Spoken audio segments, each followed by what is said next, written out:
और वो कहते हैं कि अगर आप 3 महीने तक शांभवी महामुद्रा का अभ्यास करते हैं तो न्यूरॉन्स के पुनर्निर्माण की प्रक्रिया 241% तक बढ़ जाती है। आज तक किसी भी तरह की रिसर्च के इतिहास में इस तरह की बढ़ोतरी दर्ज नहीं की गई है। सिर्फ 21 मिनट के एक आसान से अभ्यास से आपके दिमाग के काम करने की क्षमता 241% बढ़ जाती है और न्यूरॉन्स का पुनर्निर्माण होता है।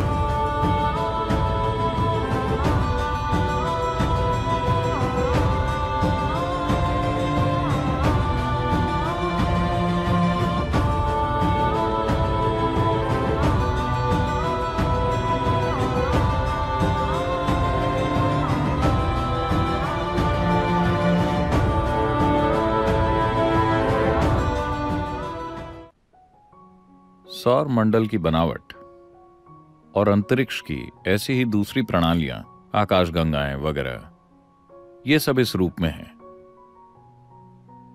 क्योंकि वो ज्यामिति की एक सटीकता तक पहुंच गई है। ज्यामिति यानी अभी पृथ्वी सूर्य के चारों ओर घूम रही है, इसे अपनी सटीक ऑर्बिट मिल गई है, इसीलिए ये लगातार घूमे जा रही है। कोई इंजन इसे नहीं चला रहा। देखिए, हवाई जहाज उड़ रहा है लेकिन उसे इंजन की शक्ति के कारण धक्का मिलता है। इसे कोई धक्का नहीं मिल रहा, ये बस ज्यामिति की सटीकता तक पहुंची और ये घूमे जा रही है। जिस दिन इसने अपनी ज्यामिति की सटीकता खो दी, इसने अपनी ऑर्बिट खो दी, ये गई काम से। तो इस प्रक्रिया में इस ग्रह पर जीवन भी पनपता है। इसी ज्यामिति को विभिन्न स्तरों पर शामिल करके हम यौगिक संस्कृति में कहते हैं कि इंसान शारीरिक रूप से और दिमाग के मामले में भौतिक विकास की चरम सीमा तक पहुंच गया है। यानी कि लाखों सालों के बाद ऐसा नहीं होगा कि आपके सिर से एक सींग निकल आए, जैसे कि पूंछ गायब हो गई, कुछ और गायब हो जाए। ऐसा नहीं हो सकता। हम ऐसा एक खास संदर्भ से कह रहे हैं। आज मॉडर्न न्यूरोसाइंटिस्ट्स भी ऐसी ही बातें कर रहे हैं। वो कह रहे हैं कि इंसान के दिमाग में न तो न्यूरॉन का आकार बढ़ सकता और न ही अंदर की वायरिंग बढ़ सकती है, क्योंकि भौतिक नियम इसकी अनुमति नहीं देते। लॉज ऑफ फिजिक्स इसकी इजाजत नहीं देते। मैं इसकी गहराई में नहीं जाऊंगा। इसे सरल शब्दों में कहें तो हम इसे यूं देखते हैं। आपका जन्म, इस ग्रह पर सारा जीवन सौर ऊर्जा पर चलता है ना? हाँ, ये सूर्य की ऊर्जा है जो ये सब कर रही है।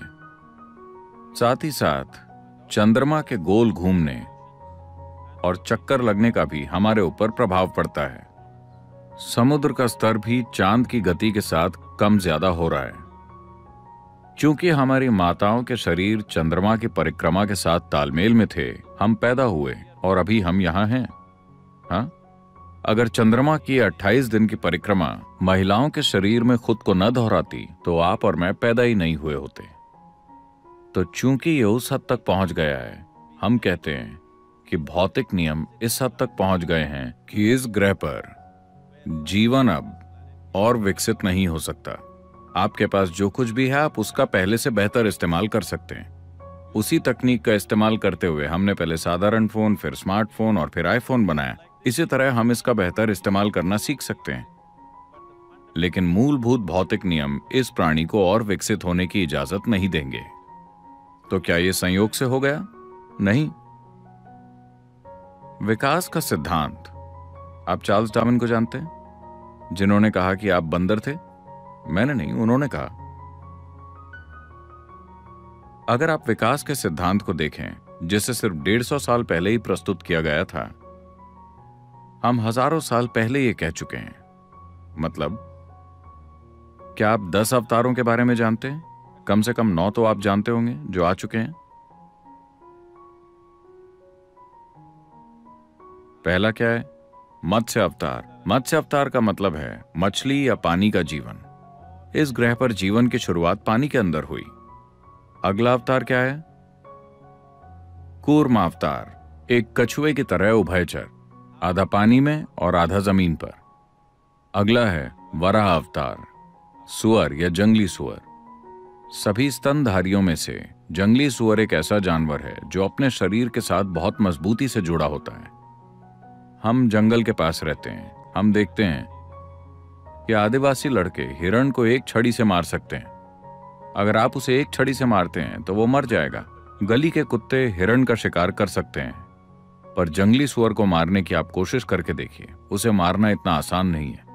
आप उसे गाड़ी से ठोक दीजिए, उसकी रीढ़ की हड्डी टूट गई, फिर भी वो चला जाएगा, वो रुकेगा नहीं, क्योंकि वो शरीर से मजबूती से जुड़ा होता है। उसका जीवन बहुत शारीरिक है। तो जीवन का अगला रूप था वराह अवतार। इसका सीधा सा मतलब यह है कि सृष्टि के रचयिता की पहली अभिव्यक्ति थी मछली, फिर एक कछुआ, फिर एक जंगली सुअर, अगला है नरसिंह, आधा आदमी आधा जानवर, अगला है वामन, एक बौना आदमी, अगला है एक पूर्ण रूप से विकसित लेकिन भावुक होकर धीरज खो देने वाला इंसान परशुराम, अगला है एक शांतिपूर्ण इंसान राम, अगला है एक प्रेम करने वाला इंसान कृष्ण, अगला है एक ध्यान में मग्न इंसान Buddha. The next is supposed to be a mystical being yet to come. माना जाता है कि अगला दिव्यदर्शी होगा जो अभी तक आया नहीं है। ये बिल्कुल डार्विन के विकास के सिद्धांत की तरह ही है ना? ये दोनों एक ही क्रम में हैं, ठीक एक ही क्रम में। डार्विन ने अपना सिद्धांत सिर्फ 150 साल पहले प्रस्तुत किया था। यही बात 12 से 15 हजार साल पहले कही जा चुकी है। खुद आदि योगी ने इसके बारे में बताया था। तो अगर आप जीवन पर गौर करते हैं तो आप साफ साफ देख सकेंगे कि जो निर्जीव है उससे जीवन प्रकट हुआ और फिर उससे जीवन का विकास हुआ। हमने इसे हमेशा इसी तरह से देखा है। हमने हमेशा जाना है कि जीवन विकसित हुआ है। आप जिस भी मंदिर में जाते हैं वहां एक सांप होता है। ऐसे प्रतीक कई जगहों पर हैं, क्योंकि आज भी आपके दिमाग के एक हिस्से में रेंगने वाले जीव का दिमाग है। आप जानते हैं कि आपके दिमाग का केंद्रीय मुख्य भाग अभी भी रेप्टिलियन ब्रेन है और यह आज भी काम करता है। हमारे पास योग में अलग अलग अभ्यास हैं कि कैसे इस रेप्टिलियन ब्रेन से परे जाया जाए और सेरेब्रल कॉर्टेक्स को काम करने दिया जाए। और आज हमारे पास वैज्ञानिक प्रमाण हैं।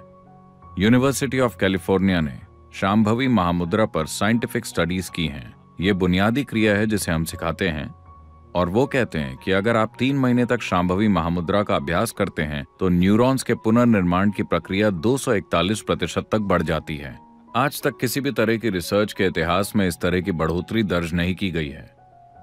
सिर्फ 21 मिनट के एक आसान से अभ्यास से आपके दिमाग के काम करने की क्षमता 241% बढ़ जाती है और न्यूरॉन्स का पुनर्निर्माण होता है। इसका मतलब है कि जैसे जैसे आपकी उम्र बढ़ेगी आप ज्यादा बुद्धिमान होते जाएंगे। आमतौर पर जवान लोग सोचते हैं कि आप मूर्ख होते जा रहे हैं।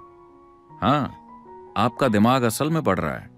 समझे आप? ये हर दिन बेहतर हो रहा है। अब वैज्ञानिक प्रमाण भी मौजूद हैं। हम हमेशा से ये जानते थे, पर आज एक मीटर को ये कहना पड़ता है। अगर कोई इंसान कहता है तो ये सच नहीं है। अगर कोई इंसान कहता है तो बात भरोसे के लायक नहीं है। किसी मीटर को ये कहना होगा। अब मीटर भी कह रहे हैं कि बस 21 मिनट का अभ्यास करने से आपका दिमाग असल में बढ़ रहा है। और आप मीटर पर यकीन मत कीजिए, आप बस 3 महीने तक ये अभ्यास कीजिए और देखिए, आप पाएंगे कि अचानक आपका दिमाग कितना स्पष्ट और कितना तेज हो जाएगा।